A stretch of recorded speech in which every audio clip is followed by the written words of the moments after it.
చిన్ననాడి అన్న ప్రాసన అయ్యిందో కన్యదాని వన్య ప్రాసన అవ్వాలో అమ్మ చేతి గోరు ముద్ద తిన్నాను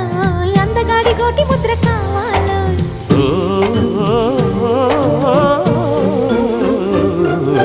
కాస్త నన్ను నువ్వు నిన్ను నేను కోరుకుంటే కోరుకున్న చోట నువ్వు నేను చేరుకుంటే చేరుకున్న చోట ఉన్న దీపం మారుతుంటే ఆరుతున్న వేళ కన్నెకాలు జారుతుంటే